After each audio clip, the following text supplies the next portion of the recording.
Madam Chair, Mr. Vice Chair, we are live on YouTube.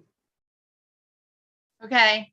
Good evening, everyone, and welcome to the May 26, 2022 Master Plan Implementation Committee. It's now 7:10 p.m. This open meeting of the Master Plan Implementation Committee is being conducted remotely, consistent with Governor Baker's executive order of June 16, 2021, an act relative to extending certain COVID-19 measures adopted during the state of emergency. All members of the Master Plan Implementation Committee are allowed and encouraged to participate remotely. The order allows the Master Plan Implementation Committee to meet entirely remote as long as reasonable public access is afforded so that the public can follow along with the deliberations of the meeting. The public is encouraged to follow along using the posted agenda unless the chair notes otherwise. Members of the public who wish to view the live stream of this meeting may do so by going to the Northborough Remote Meetings on YouTube via the link listed on the agenda. Ensuring public access does not ensure public participation unless such participation is required by law. This meeting will not feature public comment. I will now confirm that board members can be heard. Julianne Hirsch. Here.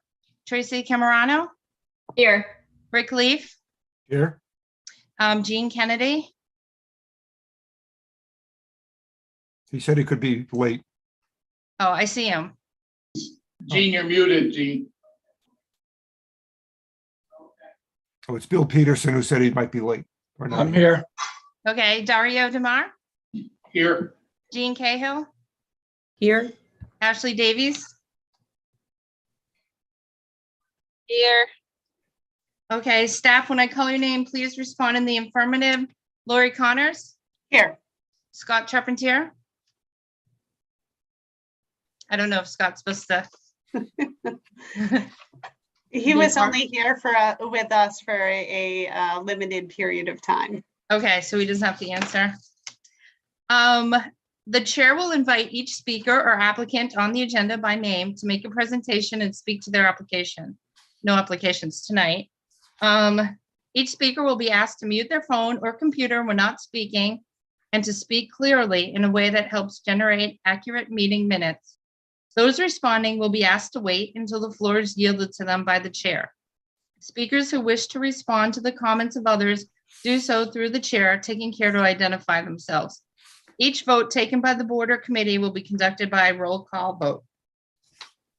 And that's the end. Thank you, Amy. You're welcome. Good job.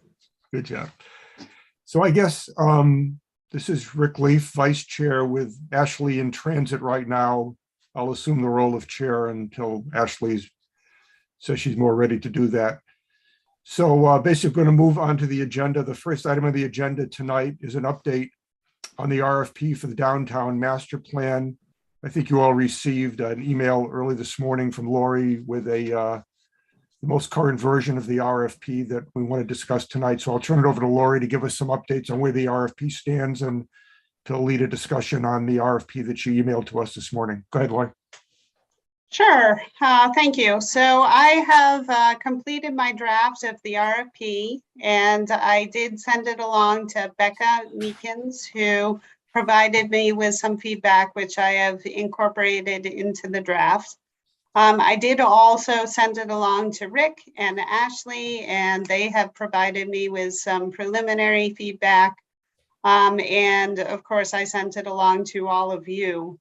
I did want to let you know that the RFP is not an exact word for word articulation of the VHB proposal. So what I did is I took the major elements from that proposal, but I wanted to leave certain aspects kind of up for interpretation by the various respondents. Like, for example, in the VHB proposal, there was an exact specification that there had to be 8 interviews, each lasting 1 hour. So what I did in the RFP is I said that there had to be interviews of stakeholders and staff, but I didn't specify the length nor the number, thinking that some folks may have more to say than other folks. And so I thought that that would be something that we could establish when we have selected a consultant. And I did also beef up the design aspect of the RFP. And the reason being that I've already gone through this process in the town of Millbury, and I know what the funders are looking for. And I wanted to ensure that the design concept that is prepared is of sufficient detail that it would enable us to be able to get a design grant should we decide to go forward with that. So there are slight variations in the RFP. And so when I was speaking with Rick and Ashley, they thought it best for us to discuss that at this meeting tonight to make sure that everybody's on board with those variations. So if you want, I can share my screen and we can kind of go through the RFP. Or in the interest of time, if folks have the opportunity to review the RFP and they have specific questions, I know Amy already emailed me in advance, and she had notified me that the membership of the committee was not exactly as it was originally part of the master plan committee. So I've already made that modification to reflect the various memberships of the committee that currently exist. So how would you like to proceed?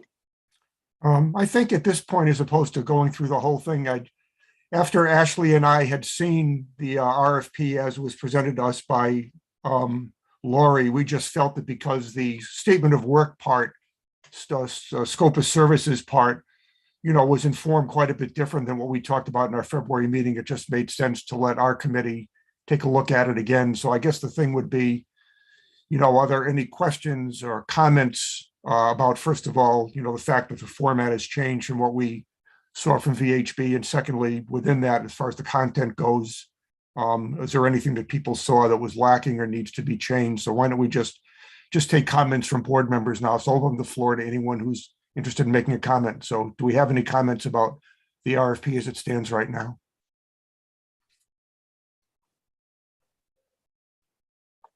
Julianne?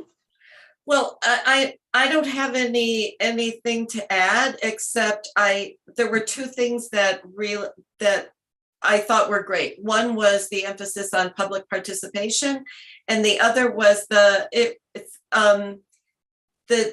timeline that I'm sure we can work with it, but it doesn't go, it doesn't go on for too long. I think it's within 8 months, we'll have something in hand to start working with. And I was really happy to see that. So that was just my first impression.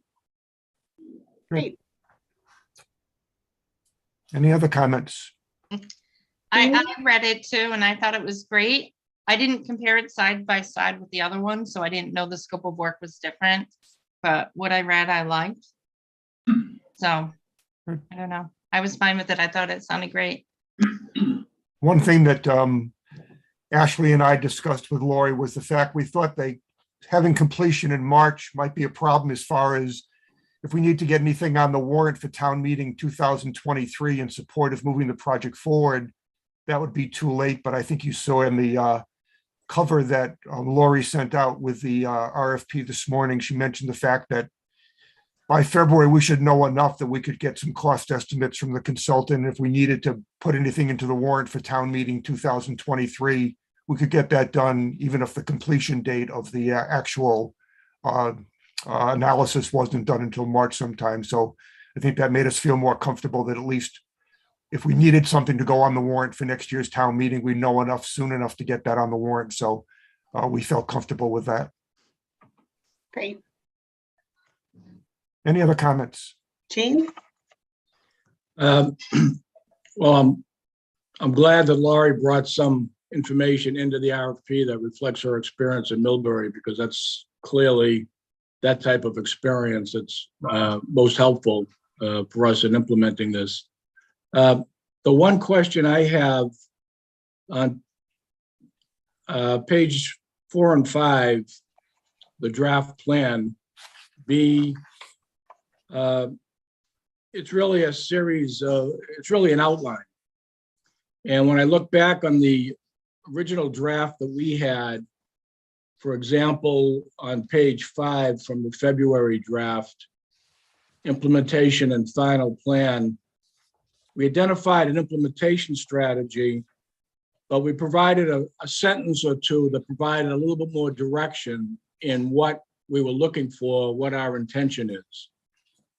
So I guess my first question is whether that's captured somewhere else, Laurie, and if not, whether we may want to beef up, particularly number 10, downtown revitalization design concepts, maybe provide more than just a bullet, but perhaps a little more detail as to what we're looking for.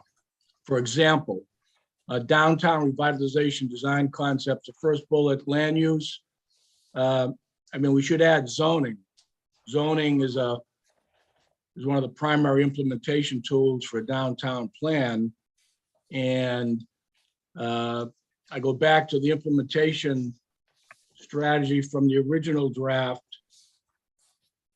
And it said, this is the example, zoning bylaw review. The consultant will compare the downtown vision plan with the existing zoning bylaws and provide recommendations for better aligning the latter to achieve the community vision through regulation.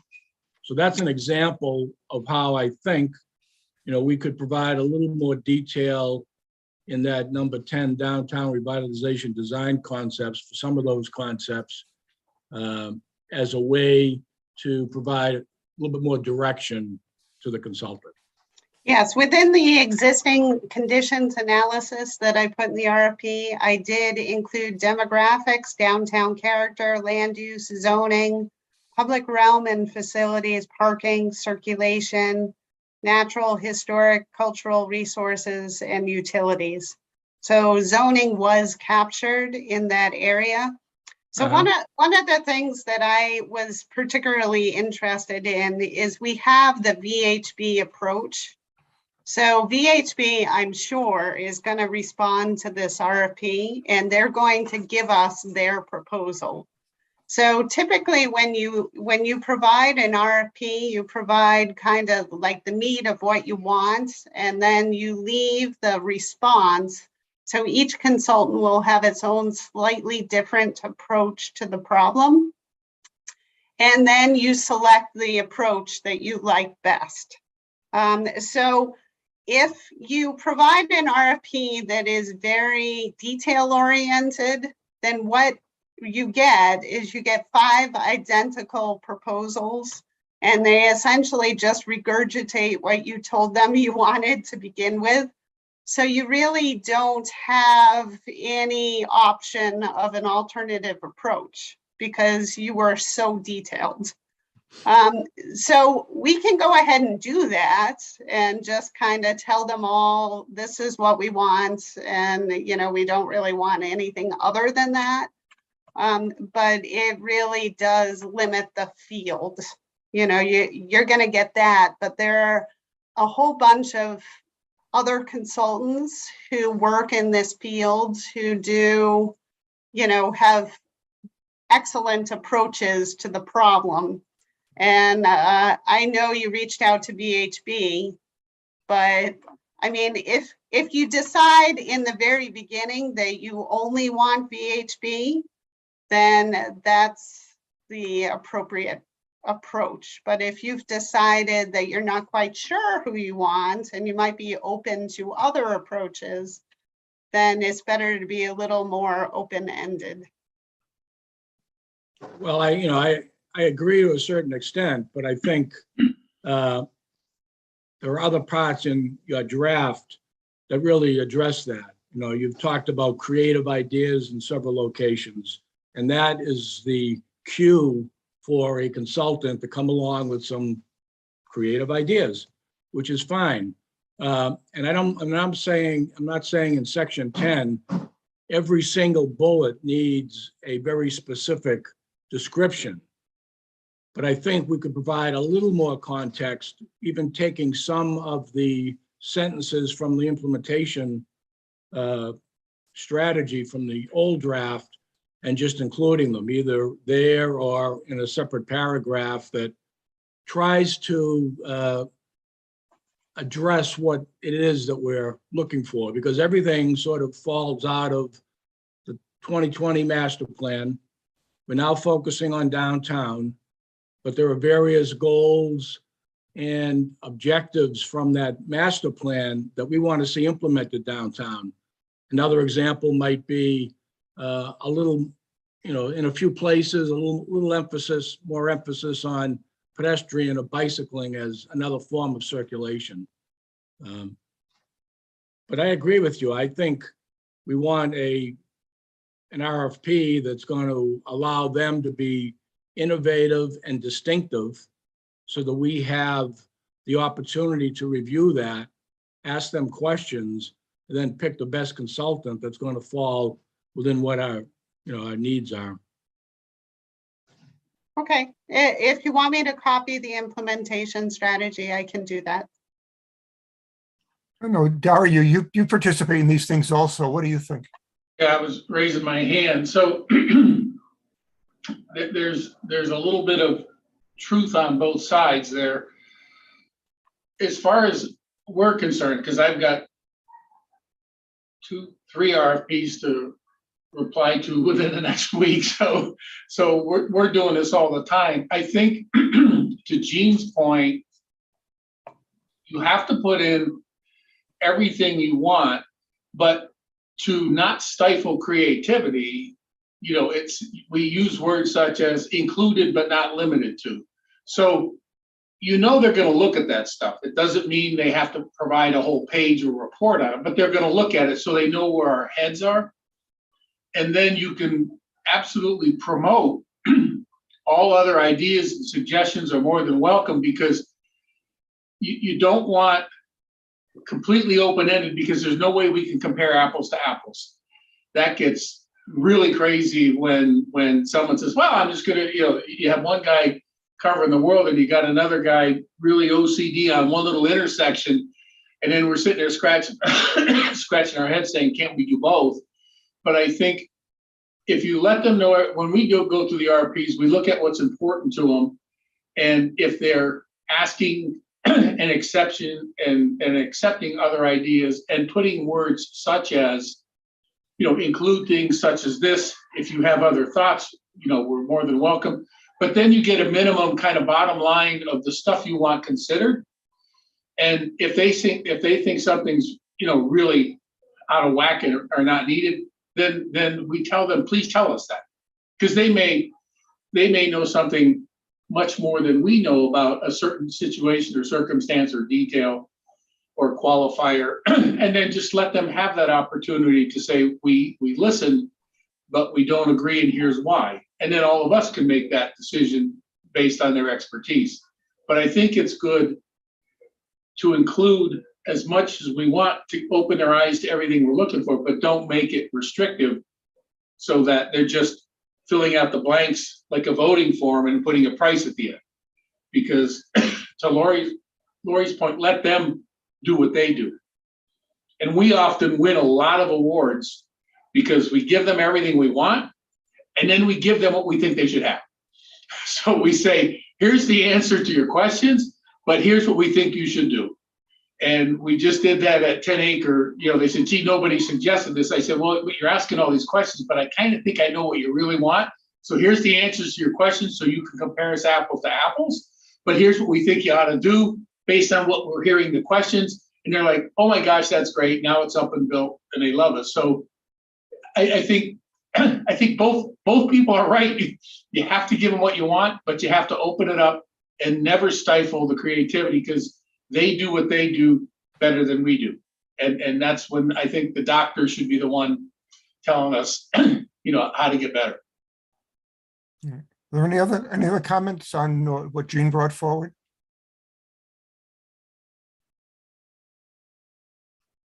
I guess, Jean, just to go back around, my sense after having gone through this a couple of times with Lori is that probably a more general approach to a specific approach makes more sense. But if you feel really strongly on a couple of these bullets under number 10, there ought to be a little bit more detail provided. Because I think, Lori, the last thing you had mentioned was sort of going back and sort of including everything back in here, which I think is not exactly what Jean was talking about. But if there's a couple of specific sentences here and there that, Jean, you feel comfortable with, that could be added without sort of dumping the whole VHB proposal or thing into this, that might be a good place to land. So from your perspective, Jean, would you be comfortable with leaving it the way it is? Or if not, what are a couple specific things you'd like to see? I know you mentioned, a sentence about zoning. Is there anything else besides that? Well, we could leave downtown revitalization design concepts pretty much alone. Yeah.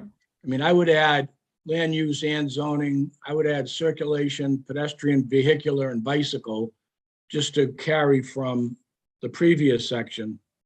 Okay. But I'm thinking if we then went down and before the paragraph at the bottom, the outline above, if we added a paragraph in there that provides some of the thinking from the implementation strategy, and couch it in the way Dario was just talking, zoning bylaw review, for example, blah, blah, blah, urban design and development strategy, mobility strategy, and maybe make it a paragraph, sort of a generic paragraph, but one that provides a little more direction than just the bulleted outline. And Do you then, think maybe you could come up with some suggested wording there and send it to Lori for inclusion? Be helpful, just to I make could do sure that. that I capture what you're thinking of. okay, I'll do that tomorrow, Laurie. Okay, there- that'd be great. Any other comments from the committee about that approach? We all seem to be in agreement with that.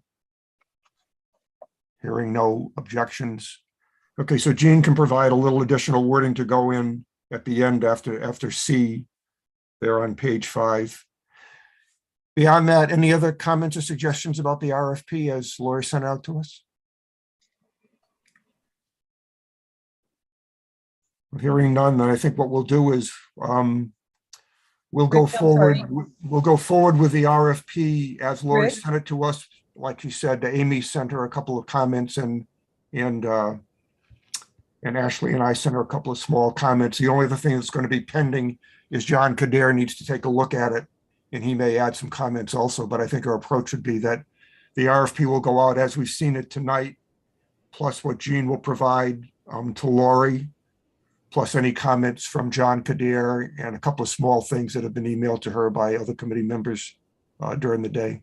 And that will be kind of what will go out. And if all goes according to plan, I think Lori said you'd like to get this in the street in the next week or so. I would, yeah, because I think certainly you folks want to ensure that we get the cost estimates in time for the town meeting article. And I really want to have the plan completed in time for the grant applications. And those grant applications tend to be due around May and June. So that will give me a little bit of a turnaround time. They only give you a short window, most of them, about a month to put together the grant application. So next spring will be very busy if that's what we decide that we want to do, is pursue grant money for design. And I think Okay. Go ahead. Jeannie, is it Jeannie or Jean? I'm not sure. Sure, you can call me Jeannie to differentiate me from Jean. So Lori, I have a question based on your experience in doing this in Millbury. In terms of the qualifications for the consultant. It said that under Part 7A, the firm team must have at least 5 years of experience in urban design, architecture, land use planning, and then and/or economic development. And I'm just wondering, given that we're adding into, not the existing condition, but the future condition of the downtown, sustainability, that we perhaps consider that as a qualification, that they have experience with, climate action planning or sustainability driven considerations in kind of planning for the future. So I don't know if you have any prior experience with that and with the consultants and their qualifications.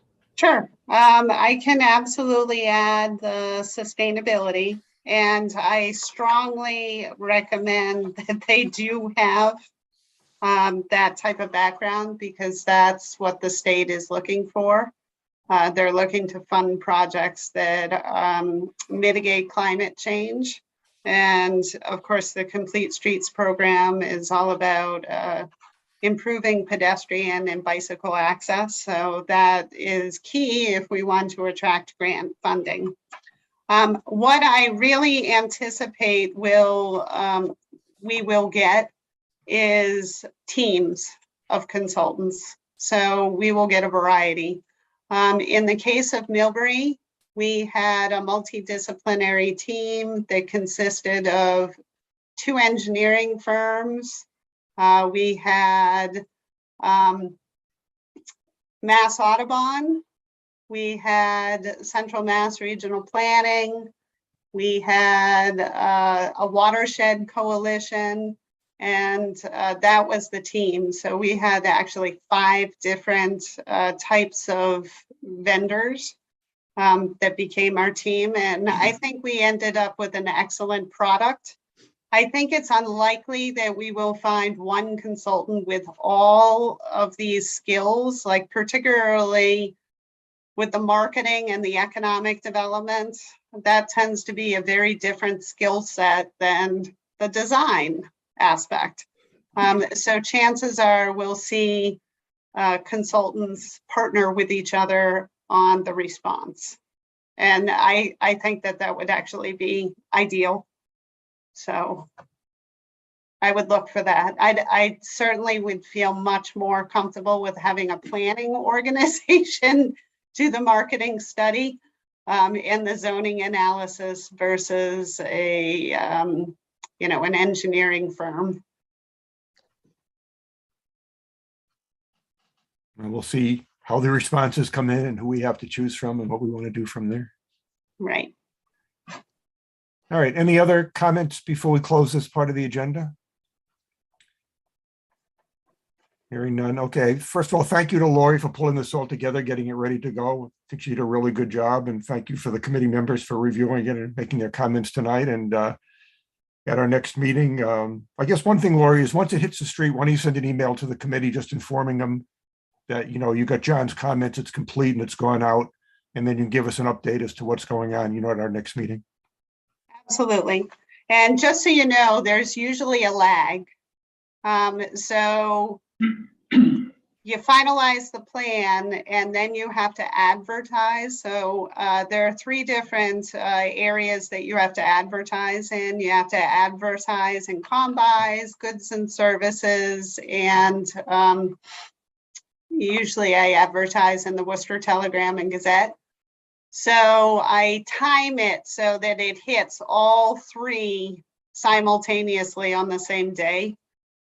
So the goods and services publication is usually the publication that determines the date, because there's a few days from when you submit to it actually appears. So I will inform you of all of that when the time comes. Are we sending it to the 2 other firms that we had discussed a while ago, Wesson and Sampson? And I forget the other one that you had worked with. Yeah, BL companies and so certainly BHP. They're getting Yeah. it directly? Okay. So what I'll do is I will send, because we can't give an unfair advantage to any particular firm. So when it hits those three advertising mediums is the same day that I will send it out to those three firms. Okay, and if anybody else knows other firms, just let Lori know. I don't think anybody here is leaning any particular direction, but there's one I can't remember, but if I think of it, I'll certainly let you know. But I think it's important to keep it open to everybody and not have people think, well, it's a lock for VHB because then other people won't be as serious with their proposals. Okay, we'll do that. All right, well, let's get the agenda moving here because the main thing we want to talk about tonight is the preliminary boundary on the downtown that we've been working on. So let's move on to the next agenda item, which is an update on the Complete Streets program. So Lori, you want to give us an update on that? So the Complete Streets program is finally, we have the contract in hand. So we have our kickoff meeting scheduled for next week. Of course, I gotta go into my schedule because I forget the particular day. It's next Thursday morning at 9 a.m. So we will be working with the consultants at that time to devise the schedule. And actually Scott just popped in, so he probably is even more up on what's going on with the kickoff meeting than I am. So I'll turn it over to Scott. Oh, thank you, Lori.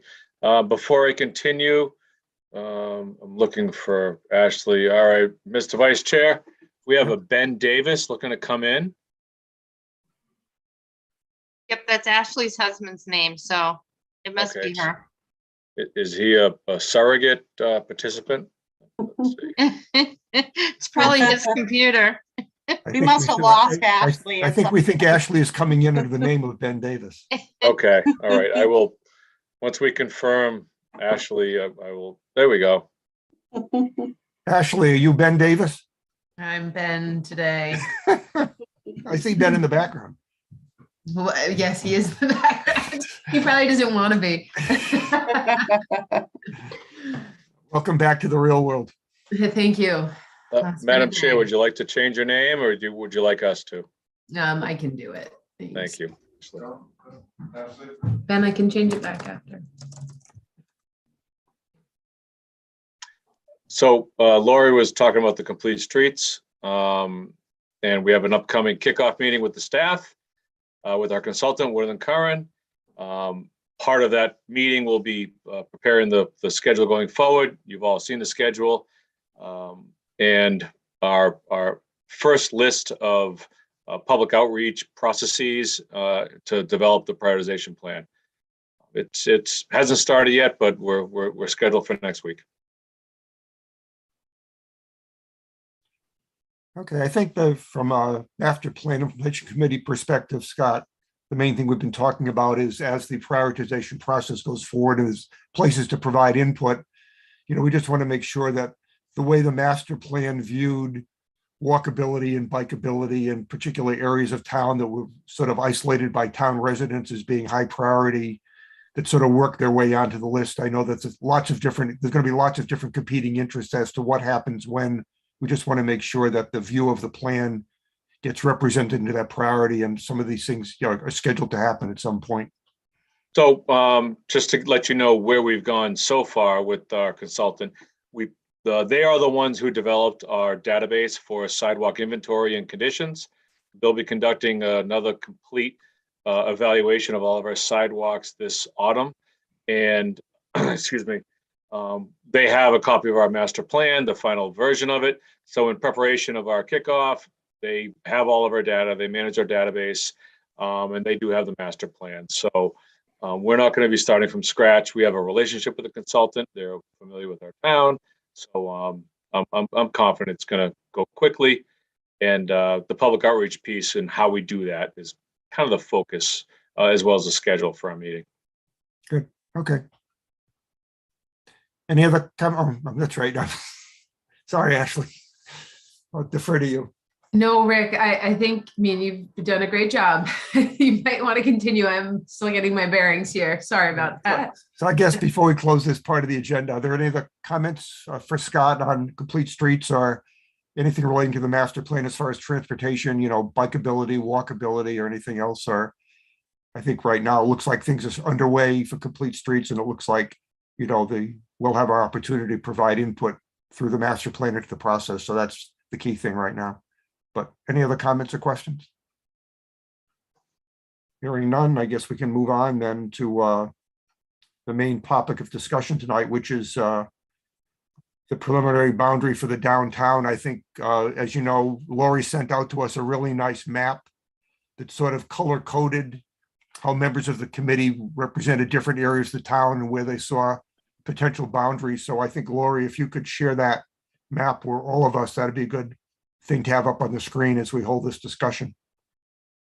Absolutely. Let's see. I have it on my desktop, but it's not showing up here.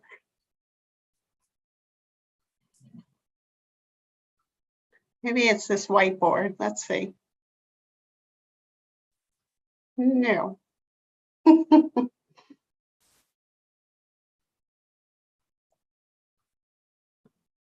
That's interesting because maybe this is what Scott was talking to me about, how the two don't necessarily see each other, because I can see it clear as day on my screen here. Do you want me to share it? I see on my computer, composite map 3 or map aerial.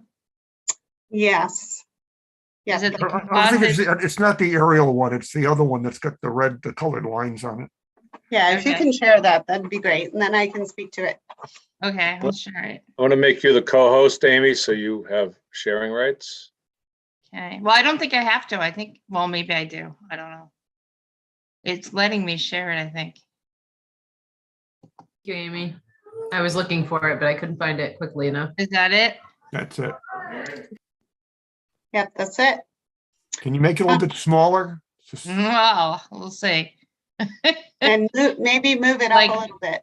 Like that, smaller? That's good. Now we can see all the boundaries where people, that's good like that. Yeah. Okay, so what I did is I colored in red the area that pretty much everybody agreed with. So of course, that includes Main Street, a little bit of West Main Street, Monroe Street, Gale Street, a portion of South Street, Blake Street, a portion of Hudson Street, and Pierce Street. And then I kind of used the rainbow to go out from there. So the second largest area of agreement is the orange area, which includes a portion of Whitney Street, Church Street, and a tiny bit of Howard Street. Then a little bit further on South Street and a portion of Summer Street. Then the next area of greatest agreement are the yellow areas. So we went a little bit further north on Hudson Street to the mill buildings, and also on West Main Street to the intersection with Westbrook Road. And then the green areas had 2 votes, and the blue area was nominated by only 1 individual. So perhaps we could, certainly the red areas are a no-brainer. I would think that also the orange areas might be places that we want to include. And outside of that, I'm interested in your feedback. Yeah, I think it'd be good if people could talk to areas they suggested outside of the red, in the orange, kind of what the thought process was extending, further out. So any of the people who made suggestions of things you can see on the map here that in the green, the yellow, the blue, please speak up a little bit as to kind of what you had in mind for why you thought they would be appropriate to be included in the study area. Before we do that, just quickly, I had a question for Lori. Just having gone through a downtown plan like this, is, if we all agree on the red, and then there are some peripheral areas or some key spots that we'd like looked at as part of the plan, but maybe not the central design area, is that something that we can kind of talk to the consultants about? Or like, I'm thinking of maybe White Cliffs or the church on Church Street, and just a couple of places where it might be in the second or third tier, but not everyone's in agreement on. Just curious about how that kind of works. The way we looked at our downtown in Millbury is kind of two different ways. There was the area, there was the focus of the physical improvements. And that was the area that was very easily defined, and pretty much I defined it, honestly. We have a very compact downtown. So it was very easy to kind of identify those areas that were the downtown, the heart of the downtown. And then we did some additional planning work where we defined, like when we were looking at the zoning and like the marketing and the economic development pieces, we expanded the bubble out. So there was a larger area that we defined as like Millbury Center that would not enjoy the physical improvement, as far as making the area more pedestrian friendly. So in those areas, we were more focused on other aspects, like, for example, our street tree program. And we were interested in doing a sign and facade program, which would encompass those areas. It's kind of like the bicycling routes. So we had different priorities for different areas of our downtown. So I think it is possible to identify one area where you want to do physical improvements and another area where it's still your downtown, but you have other goals and objectives. Like maybe that's where you do your zoning analysis, your marketing, kind of like, for example, there is the housing that supports your downtown that is very important to the success of your downtown. So that might be where you look at for that.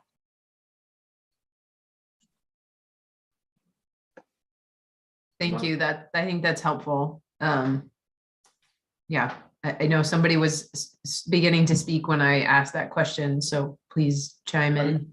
Yeah, it's Dario.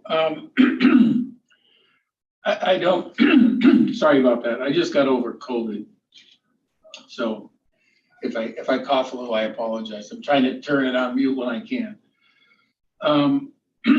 I think a lot of the stuff that I had on mine are obviously not on this map, so I'm maybe the 0 vote. But things such as the aqueduct, which I thought it was a really important thing. I don't see noted here, probably because it's too far away. I think when we do the downtown, and downtown I think is the key word, the red makes sense for downtown. But if a town has more than the downtown, I think, and it's not really what I was thinking, it's what everybody else said when I read the master plan, things like the aqueduct, the Assabet River, White Cliffs, the park on 135, even though they're not directly connected to downtown, I think somehow we should address those in the downtown and celebrate and support and give access to it, even if it's a nicer sidewalk down Hudson Street to get to the aqueduct, since it happens to be on the cover of all the downtown documents. to me to ignore it would not be the right thing to do. And there's a lot of towns that have downtowns, but they have things that are much more important to the downtown with their history. You know, you could say, oh, Niagara Falls. Downtown Niagara Falls is okay, but Niagara Falls is awesome. Downtown Atlantic City's nice, but the boardwalk is awesome because they have the ocean. So some of the things that we have, I think we should really try to tie into downtown, even though they're not in downtown, and somehow really make that important with, you know, we don't have to have the tree lines and bury all the utilities to get there. I'm not trying to make it part of the downtown, but I'm trying to make it really apparent from downtown, because all those also tie into our history, which was another big thing in the master plan that everybody wanted to address. And if this was a very simple downtown, like out west, where the downtowns are half a square mile and then there's not another structure for 30 miles, it's really easy to define it. But in places like New England, when our history is so deep and spread out, we have a lot of different pieces of history here. And I think also tying into, we wanted the sidewalks, we wanted the bike paths. I would like to somehow, when we do the downtown, is not put a wall around it, but really have very clear arrows pointing in the direction of some of the other historic, I guess, features and natural features, which we've all said, how cool would it be to celebrate the downtown? If someone wants to take a long walking hike, they can go to Bartlett Pond. It's beautiful, you know, but you don't even know it's there if you're downtown. So anyway, that's all I'm saying. So I do agree with the red lines, but I also think the master plan, I really would not like to see, you know, figuratively speaking, walls around the downtown where we have really cool things to celebrate. I would love to have the downtown focus on those, something like the Freedom Trail in Boston, for example. If we did just one width of brick in the sidewalk going out to the aqueduct, then people can say, oh, look, that's part of the downtown. And that's where the people want to spend 2 hours instead of 10 minutes. They have a destination to go to and say, look what Northborough has that nobody else has. You know, that type of a thing. That's all. Yeah, I think that was my reasoning for some of these more expanded areas, like getting to White Cliffs and getting to the park on 135 and maybe even the aqueduct, is just the idea of wayfinding and highlighting community assets. So maybe that's just kind of a little bit of an expanded piece when we're looking at kind of signage and wayfinding, community assets, things like that. And that's the way we kind of tie those in. I don't know, that's kind of what I was thinking with the way that I expanded beyond the red. And Dario, I'll take responsibility for some of the things that you had on your map not being here, because when Lori and Ashley and I were talking about how to do this, you know, we talked about the map with all the tentacles you provided, and I commented that I thought that, you know, these were things you thought were important and there had to be connectivity from the downtown to them, but not necessarily in the downtown. So let's have the map sort of, you know, respond to what the downtown area is, but not lose track of the fact that we need connectivity out to some of the things on the tentacles of your map. So, you know, that was kind of my suggestion, but I agree with you that it's important to keep those in mind. It is something that we should be, you know, discussing with whoever we hire to do this project, that these things we need to consider, you know, some ways to think about how we get to them, you know, from this area. But Right, and Rick, I don't think they are part of the downtown. Right.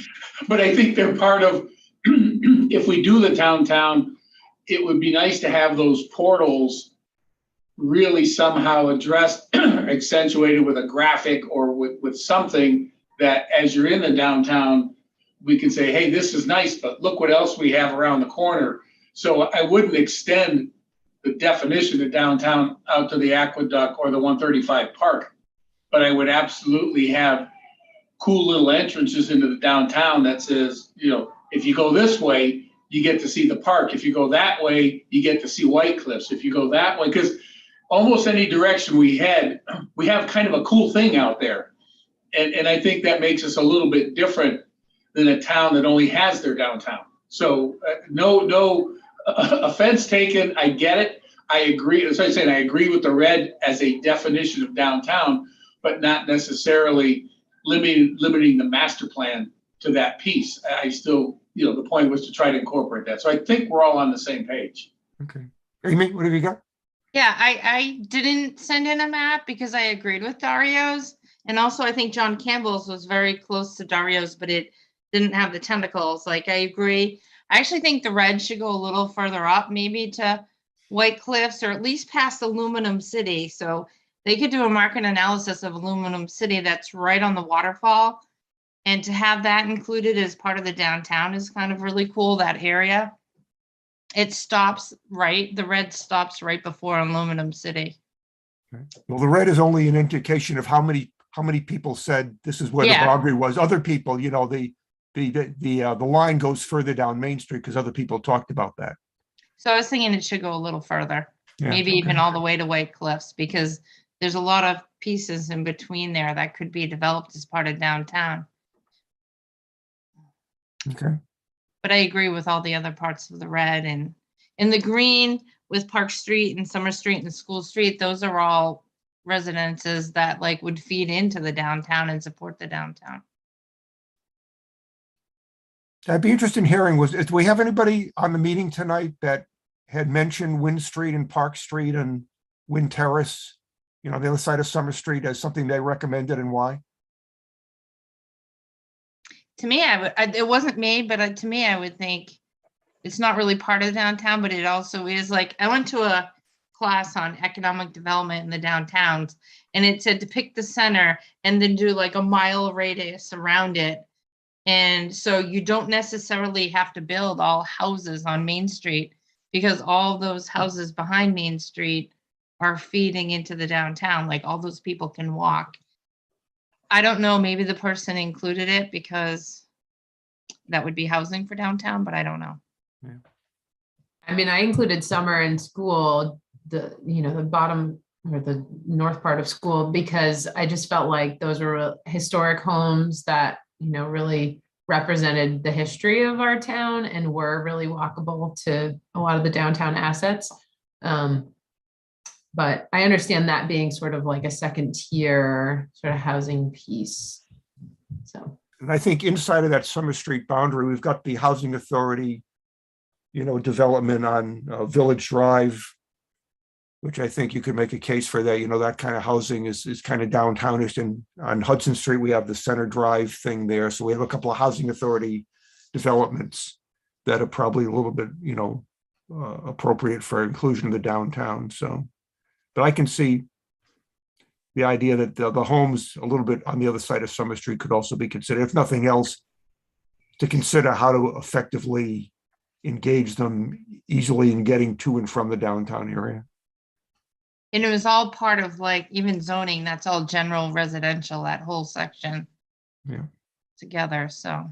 And there's a whole apartment complex down there off of School Street, all the condos. Sure.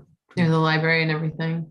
Yeah. Just look through the list, and it was John Campbell who wanted to include the Wynn and the Park Street. I was trying to figure out who the other person was. Interesting. I can see why it's included. Like, it probably won't be changed, but I can see why it's included as. Oh, it was Norm. Norm was the other one who wanted to include that area. Okay. I know Norm was hoping that we could make sure that, White Cliffs is involved in our planning somehow. If their plan for it moves forward in a way that it makes sense for us to be including it, then it should be included. So if we were to include everything that's highlighted here in all the colors, is that just the scope of that just really way too overwhelming? Is that way beyond what a normal downtown plan would look at? Actually, That I would be a think lot. That would be a lot. So, Yeah. of course, the scope of the work, so the larger the area that you have them study, then the more spread out they are, the less Yeah. attention that they're going to be able to bring to bear to certain areas. Yeah. So the residential areas in particular, like that Wynn Park Street, School Street area, is Yeah. pretty much all built out with residential homes. Mhm. So I don't really know other than, looking at sidewalks. I don't know what else we could do there. Whereas like the orange areas and the yellow areas, I think have more potential because there are some buildable areas within that. So they have potential for being something different than they are currently. Yeah. I think you So, can also, I think you're hitting on that, Lori.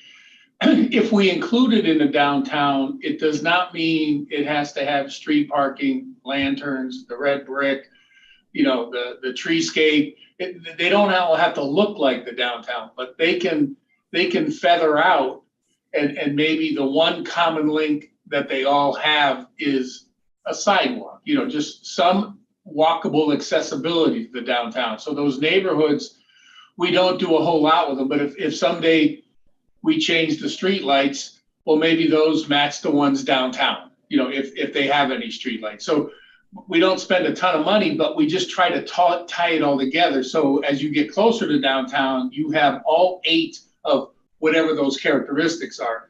But maybe the things that are way out there, the only thing you get is a sidewalk. And then at least it pulls it all together, but they're not sitting there saying, how do we add, lanterns on Church Street? How do we get, treescapes when there's all these houses in the way and they already have mature trees? So I think there's a different way of looking at it where it doesn't have to all look like downtown, but they can be cousins and nephews and second cousins, but they're all related. That's, I think, is a really cool way to pull it together without spending a ton of money. We're not going to change the corners. We're not going to bulb the corners in any of those neighborhoods. It's slow enough traffic. We don't need to. So all that money, do we bury the utilities back there? We probably don't need to. If we're going to bury the utilities anywhere, it might be in the tiniest little section of downtown because that's really expensive. That type of, thinking where downtown gets a 10, the next bracket gets a 8, the next bracket gets a 5, the next bracket gets a 2, and then there's a 1 just to say, look, here's how you get all the way to the park on 135. So in terms of deciding tonight, does it make sense, maybe we can come together to decide on a central focal area with the remainder of these areas still in play? Like, is there a way to describe that when we're talking? I mean, this isn't going to go in the RFP. This is something we discussed with them in the beginning. Right. So, I feel like if we can decide on a central focal area and just kind of keep these other pieces in play as a peripheral potential items, maybe, does that work? I mean, And I think that's we reasonable. can, Ashley. I think if we limit the downtown, and again, I don't want to cut off anybody's. I had the most far-reaching plan, okay, but I have no problem saying the downtown is the red or the orange, because that's a lot of money, a lot of infrastructure, and the smaller it is, the easier it'll be to attain that goal in a decent amount of time. Yeah. But at the same time, we say, this is downtown, period, end of sentence. These are other areas or structures or features like the river that we also want to address somehow when we're doing the downtown, but they're not part of downtown, they're part of Northborough, which I think there's a big difference between the downtown and Niagara Falls. And I think we can hit both. And however we want to define the town, I would never define the downtown as the aqueduct, ever, because it's not. But I would never leave out the aqueduct. And I think that's kind of where at least where I am. And it seems like a lot of people do want to include some of the cool things that we have, but we can't include them in the downtown. But I think we have to make sure that downtown celebrates them somehow, so that when we do get this done, it's not a wall around downtown And we just say, by the way, if there's a plaque in the middle of town, if you go to this intersection, you can see that. And if you go to this intersection, you can see that. Are there other people on the committee tonight who are here participating in the meeting tonight who haven't commented that would like to make some comments about I this? have one comment. I think the red and the orange, I think really, if we were to focus on that, you're coming in from off 290 into town. You're going across 20 into town from both directions, up 135. To me, that kind of brings it all together. Like, this is coming into Northborough. This is our Mhm. statement of what downtown is. Yeah. I totally agree. The aqueduct should be a part of it. Walkability, bikeability, something needs to change on how you get there and connect that to the town. And I think the same could be said for some of these other spaces. We've talked about White Cliffs and stuff, but I think if we're looking at focusing on downtown, that's a big area, but I think it's condensed enough that we can do something really wonderful with that and make a statement with it and not get too spread out that it's all kind of diluted. Looks good and better, but not great. And I think we need to focus on doing it really great in a very defined space. I agree, Tracy. I do have a couple comments just on how the red and orange look right now. Like, I would question whether Summer Street, that little end of Summer Street is included. Right. Just because that just seems strange to me, just to include. Oh, a random. piece. Yeah, I agree. Yeah. And same with going a little up Whitney or a little up Howard. I'm not sure I would do that. Well, I think what you have up there, so I live up in that area, and you've got the church up there. Mhm. You've got a lot of traffic that comes through there, and then you've got the very historic cemetery behind the church. So you may be able to do something from a walkability standpoint back Right. there beyond just the drives. So I do think there's some nice space back there. Yeah. But I would say the same about some of these other spots, like, White Cliffs or the river.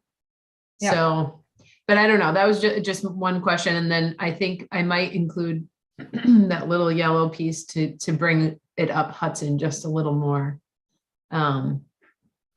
But otherwise, I think focusing on this red and orange, I think it makes sense. And obviously, majority of the committee are in agreement on those two. I'm areas. wondering, Norm, I think, could bring a lot of historic perspective. And I think some of the things that are on here a little bit further out of the center of town, Norm had some input on. I know John had some good input. I'm wondering, given the fact that we don't really have to decide this until we actually hired a consultant and had some sort of kickoff with the person, whether it might make sense to continue this discussion, put this on the agenda and continue it next time. And we'll probably have a larger portion of the committee attending and just get some additional comments, as we kind of move our way down the path here. Once again, there's nothing that says we have to make this decision tonight. We don't even have to make it after the June meeting. So I think we can just keep pursuing this, and I think it'll kind of crystallize, probably as has been mentioned by a number of people tonight, that there's probably going to be more of a central thing we're going to call the downtown, but we're going to reference other things that would be really nice to have a nice, easy way to get to, make it apparent that they're there, and have sort of get back to the tentacles that Dario was talking about. There could be additional tentacles besides the ones that were in his original plan here. So it's a combination of something we're going to consider drawing a line around, not a wall around, Dario, but a line around, to sort of be the study area for the consultants, and then mention, here are some important characteristics of town that'd be important to be able to get to fairly easily from the downtown. I'm Yeah, I agree. 100% agreement. I think so. I think too, that even when we do decide, quote unquote, it's going to be a work in progress that we're going to finalize when the consultants are on board. Right. So, Right. No matter what, Yeah, Julianne. I think we said that definitely that this was just going to be a beginning thing, but we were going to ask them, what do you think and where would you draw the line? So we're not going to tell them, don't do anything. This is kind of sort of a beginning point, but certainly one of the first things we're going to want them to do is feedback to us their impressions of that and what else they might suggest for a boundary. A couple of people have their hands up. I think Dario, and then Julianne, then Jean Kennedy, and then Jean Cahill. Dario, you're all set? Not me. No, I'm fine. Okay, Julianne? So refresh me, in our proposal, doesn't it ask for a walk with the, whoever we choose? Because quite honestly, you're probably all better at this than I am, but when I'm on the ground and looking at this, I think we might learn more, and experience more. So to the point of not defining something right now, maybe, an actual walk will help us also. Yeah, I agree. Yes, that absolutely is part of the scope. But once again, the walk, Julianne, is a sort of a kickoff thing between the staff, people on the committee who might want to do it, and the consultant we hire or consultants we hired to give them the lay of the land. Mhm. I don't think we're talking about a walk for informing committee members in advance of hiring a consultant, but we're all free to walk around the town as much as we want and draw our own impressions. Unless you think that we ought, as a committee, prior to hiring, do a committee walk. I hadn't thought about that. I don't know if that you're suggesting that.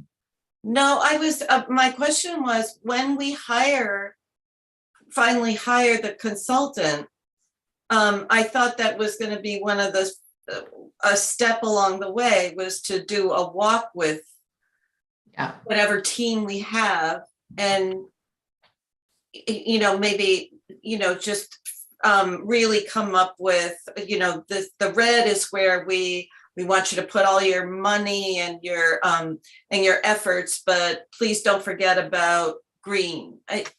I don't know if I'm stating that correctly. Yes, yeah, you are. And that's kind of what I was getting at. I mean, we can make a decision now, but I think it will evolve as we hire the consultants, do that walk, get their feedback, and then, kind of finalize things. When I was working on the Millbury project and I did that first walk with the consultants, one of the key benefits of the walk is to identify kind of opportunities. And so what I would do is we went along on the walk, I would say, this is an area that concerns me. If you can see, it's not ADA accessible. We have issues with parking over here, and this is a location where we were thinking about having, maybe a pedestrian meeting area, like maybe a pocket park. Or so I think the value in the walk is also to kind of identify problem areas and opportunities.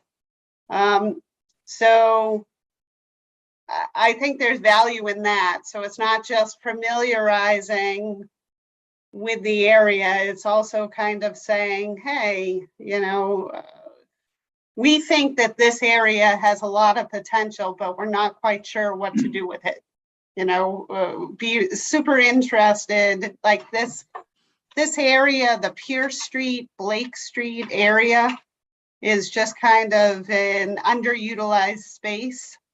So when we're going for the walk, that would be an area where I would say, this is the area that I think has the greatest potential for some sort of pedestrian area, so we'd be curious about your thoughts, how we can transform this area. Sure. I think that makes a lot of sense, Lori. When you get consultants or people with different perspectives, like one thing that I've noticed about any really good walkable area is you try to have loops, not dead ends.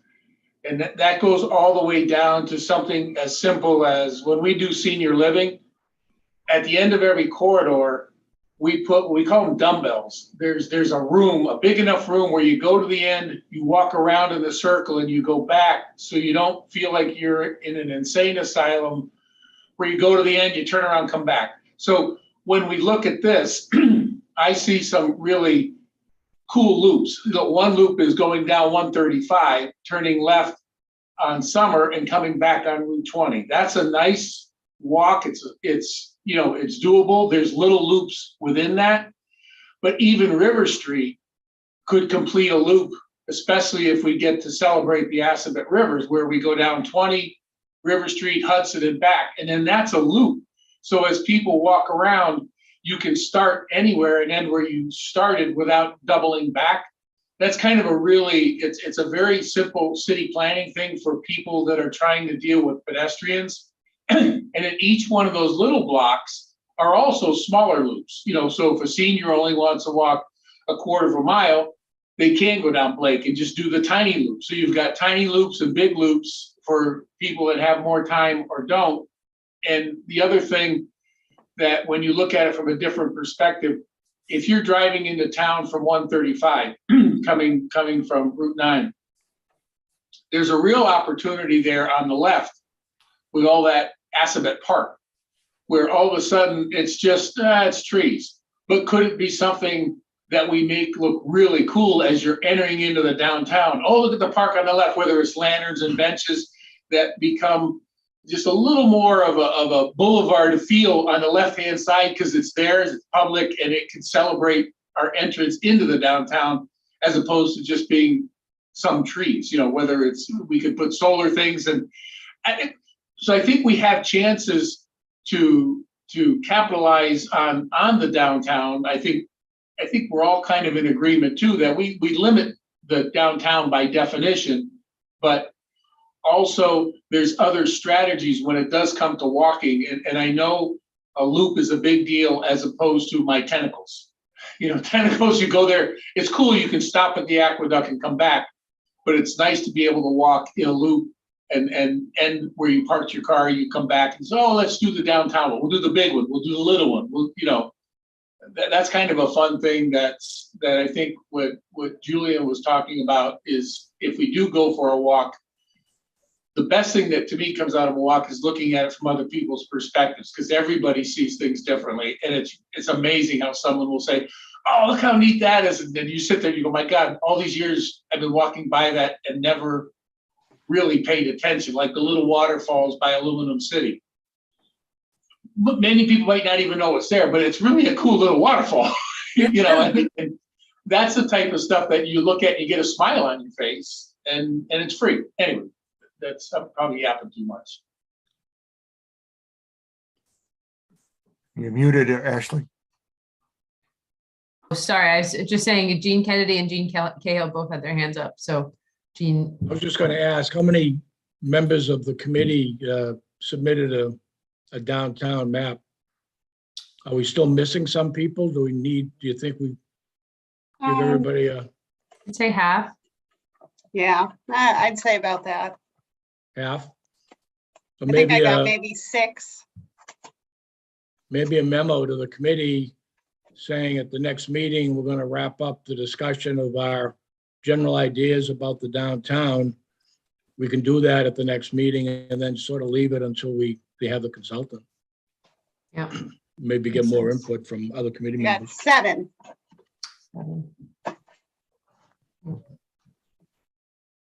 Gene Cahill, did you still have something you wanted to add? Yeah, so I was one of those people who didn't submit mine because I just thought we kind of were all coming together around, just this view that we're looking at right now, coming, into a pretty good consensus. So all that I did differently in my view of this, which I didn't send in, but I thought might kind of echo some of the things Dario was just saying, as well as a few other points that people have brought up, is that I highlighted all the town-owned properties or, town managed. I don't know if the housing authority is town land or not, but I think those present us with opportunities for what we might do. And so to kind of, frame that around the red outlined areas, I think the red and orange pretty much capture all of those other than White Cliffs. I also highlighted the churches because I thought, well, churches are kind of public, we do welcome people to use those properties. And so those might also be kind of subsidiary opportunities for us to think about public access and, utilization, land use.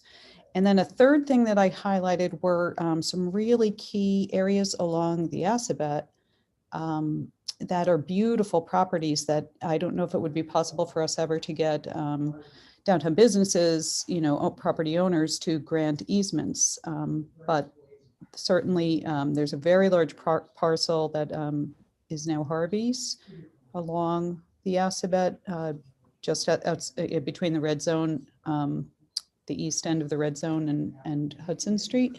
And then also the Peppers property along the Mill Dam that leads back toward Whitney Street are just things that, they're outstandingly beautiful properties with that frontage. And so, just keeping in mind, what are levers we might consider as, especially regarding walkability and scenic views, that would influence our definition of the downtown. And I agree that everything pretty much in red and orange, other than perhaps the Summer Street orange, could be part of what we define the downtown to be for the consultant purpose.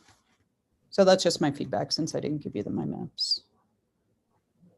Yeah, Gene, I agree that I think, as part of the discussion with the consultants, talking about leveraging the Assabet River, especially as it goes, north of Route 20, and how it connects into, what's that, Cold Harbor Brook there that goes behind, the bridge goes over it on Church Street, goes behind the fire station and down there, that all that blue, if there was any way to do some sort of walkability around all of that, even if it meant, trying to get some easements on private property or some acquisitions of property or something, but I think there's a real potential to do something beautiful.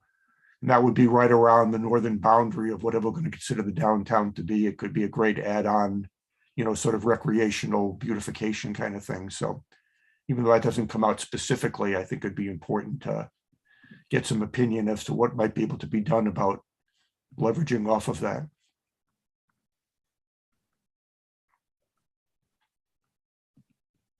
I think too, we could maybe have like a wish list. I'm sure that will come out of this, like, practical items that we can achieve and can accomplish with the town ownership and legalities, and then things that are hoped for, kind of. So now that you guys brought it up, I will say, if you do walk along the Assabet going by Harvey, there's a lot of great New England towns, and I'll say even European towns or global towns that have capitalized and celebrated some of the old mills and things like that. So where on Hudson, where the mill is up against Hudson, I walked all along the Assabet, obviously trespassing and getting poison ivy and doing all that stuff just to try to understand what was there. But at the confluence of Cold Brook and the Assabet, it's obviously public property because it's a river, but it's also capped with a concrete slab. And if you stand on that slab and look across Hudson, under the slab, there's a beautiful waterfall. It's like anybody in the world could paint the most beautiful picture from there. And if that little slab became brick pavers and some picnic tables and an umbrella, and you're looking at the confluence of two rivers, like, it's phenomenal. It's unbelievable. If you ever take, now the problem is you got to look past all the dumpsters and stuff from Harvey, and you have to trespass to look at it, which I did. But I was just trying to look at all the potential the town had, not realizing that those two rivers intersect there and how cool it is. And the fact that it comes underneath this huge, like 1 foot thick slab that's probably been there 100 years and would certainly last 100 more. And if we had access to it and you took down, there's just a corrugated metal siding that stops you from seeing it from Hudson. It's not even a wall. It's just like, and then all of a sudden I'm standing going, oh my God, is this unbelievable, this one little spot. But there's a lot of land that Harvey's not using, and a lot of it's probably wetlands, that if we did do something along the Assabet there, all the way from River Street to 20, it's it's gorgeous back there. It's gorgeous. And it wouldn't take a whole lot. It's pull out the poison ivy, de-weed it, and really celebrate it.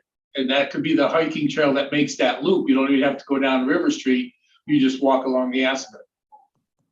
In a like manner, I walk behind the fire station, which is all public property. There's a beautiful brew of Cold Harbor Yes. Brook there. You could put a nice little public park right Yes. behind the fire station. There's some real opportunities there. That's the stuff that I just look at and it drives me crazy because I have a weird imagination with this stuff and we have done it in other places and people have gone nuts when we did look at things a little bit differently and celebrate some of the cool things that they had that they didn't think were so cool. I think that that's one of the benefits of doing the site walk. So then you can point out those kind of special areas to the consultant and then they can run with it, Exactly, because they never find it. right? And you can't expect them to. That's not their job. All right, well, it seems like we're kind of beating this to death now. I don't know, Ashley's. I think that the good thing to do would be to continue this discussion again, probably, if we want to, Lori, inform people if they'd like to send us any more input between now and the next meeting, they can do that, but that we'd continue this discussion. Hopefully Norm and John, and a few others who aren't here tonight that provided input will be at the next meeting and we can hear from them also and then kind of decide how much we want to talk about this. Yeah, is Norm now rep instead of Millie? This is Millie, that's the historic rep. Norm's just been providing comments as Oh, a okay. resident. All right. Well, Okay, but John at least, and I think Millie? Fran sent her comments in, so. She did. And Scott, can't remember if he did as well, but. Yeah. Yeah, maybe not having a full discussion again, but getting their feedback added. And then with the knowledge that we're gonna finalize it. Yeah.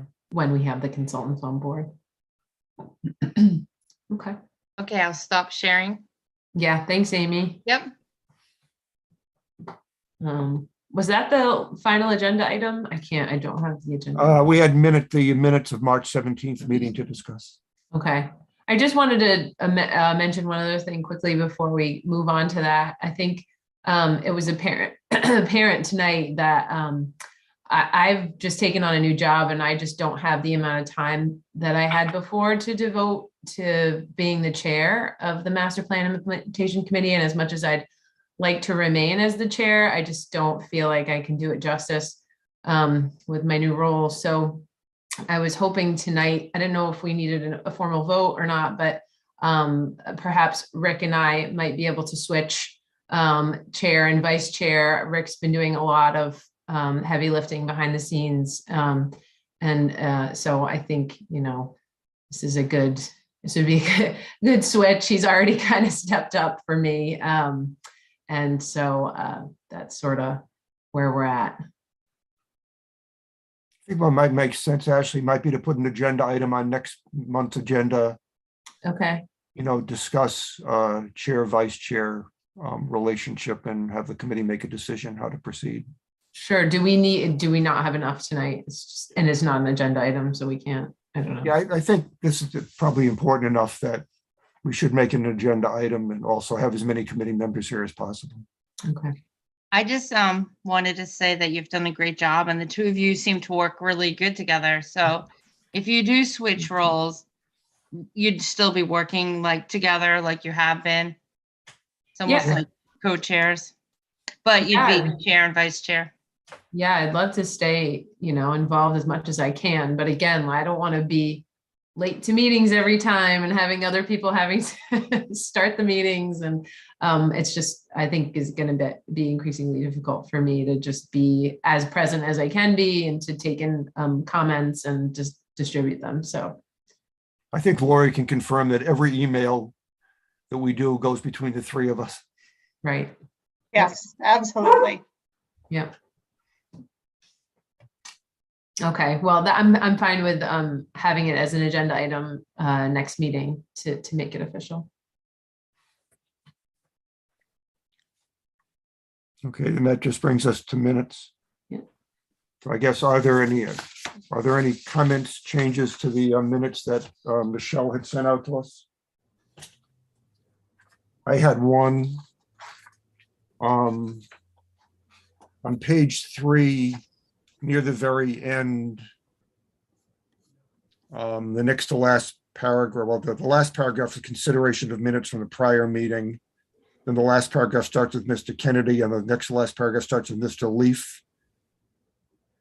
And the last sentence of that paragraph says, Ms. Davies said that the RFQ is some sort of field trip so that they can all do that. So I think it probably had some reference to what we talked about tonight about a site walk. So I'm not sure, Ashley, if you remember what. I'm pulling it up right now just so I can see. So we need to reword that. It just doesn't make any sense the way it's worded right now. Yeah. Where did you say that was? So this is the page 3, the next to last paragraph that starts with Mr. Leaf. The last sentence of that paragraph that starts with Ms. Davies. Okay. Oh, I don't think I'm looking at the right minutes. These are the March minutes? These are, well, February, we didn't have a March meeting. No, these are the March meetings. This is Yeah, March minutes, right, March. We didn't have an April meeting. These are the March minutes. okay. We're talking about, the gist of the paragraph was, it says, Mr. Leaf suggested that committee members take some time to explore downtown to help get perspective. Mr. DeMar said had done so and realized there are so many of these things in town that we haven't capitalized on. Ms. Davies said the RFQ was some sort of field trip so that they can all do that. Okay, I see it now. I think you were probably referencing the site Yeah. walk somehow. Yes, I think that's right. It probably said the RFP includes a field trip, so we'll all be able to explore the downtown and get some perspective. So I think we can just edit that and say Ms. Davies said the RFQ or RFP includes a field trip or site visit. So we An can RFP. RFP, yes. Maybe it says the RFP includes a site walk Right. so that committee members can Gain that perspective. gain that perspective. Yeah, like that. Right. And I think across the board here, isn't it RFP and not RFQ? We've already qualified everybody, so all these RFQs should probably be RFPs. Yeah, I think so. Okay. All right. Jean, you had your hand up? Yes, I was not listed as present Okay. and I Okay. came in late to the meeting, so that's probably why. Okay, make that change. Any other comments or changes? Hearing none, can we have a motion to approve the minutes as amended? Motion, Go ahead, Tracy. I motion to approve the minutes as amended. Okay, a second. Second. Ashley seconded. All in favor? I did this by roll call. Mhm. All right. Ashley, Aye. Tracy, Aye. Amy, Aye. Julianne, Aye. Rick, I, Jean, Aye. Jean Cahill, Aye. Daria. Dario, yes. I I think that's all of us. Mhm. Okay, minutes are approved as amended. So the next meeting will be June 16th. And Okay. I know at least on the agenda will be a continued discussion of the downtown boundary, and then we'll see what else we come up with between now and then. Is it possible we could reschedule that meeting? Because I believe there is a public hearing on use of ARPA funding on this plan for this. Oh, month. right. You're right. Yeah. Yeah. Lori, do you know availability with the Zoom and stuff? I know sometimes there's an issue with that, or do we not have to worry about that? You're muted.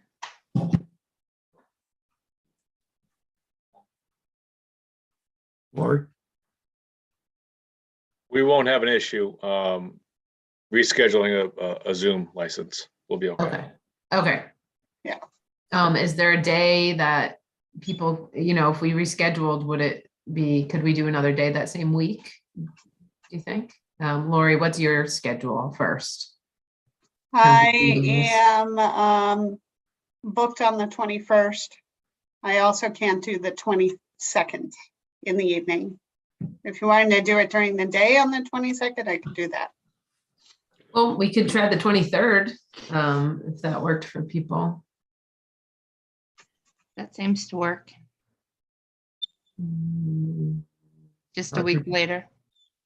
You know, Yeah, actually, the 20th is the town hall is closed because of Juneteenth. It's a Right. holiday. okay, So that would be my only possible time that week, the 23rd. okay. I have a conflict on the 23rd, actually. I don't know what people's availability is for the 30th. That's getting a little That's further out. that's not going to work for me. No, The 9th, too soon? no, That's probably too, Not really. I mean, there's not. I think the main thing we're going to be talking about is just another review of the boundary. It could be probably another update, Lori, on that June 2nd meeting on complete streets would have been held, so we can get a complete streets update on the 9th. And you can just tell us what's happened in the last 2 weeks on the RFP again. So I guess the 9th, if that works for people. Let me just see if that works for me. Yeah, that works for me. okay. We'll need to confirm via email, I think, because there are a number of people not here. Right. So tentatively, we'll leave the 9th at 7 o'clock open. Okay, Okay, Lori, could you have Michelle or somebody get an email out to the committee and ask them what they think about the 9th at 7 o'clock? Sure. There's no planning board meeting that night? There is not. Okay, great. all right. All right. All right, then. I move to adjourn. second. Second. Can we just adjourn? We'd have to vote again, or can we just adjourn? Good Everybody question. say aye. We usually Aye. all vote. Aye. Aye. Let's- Aye. Aye. I'm not hearing any nays. Aye. Okay. Aye.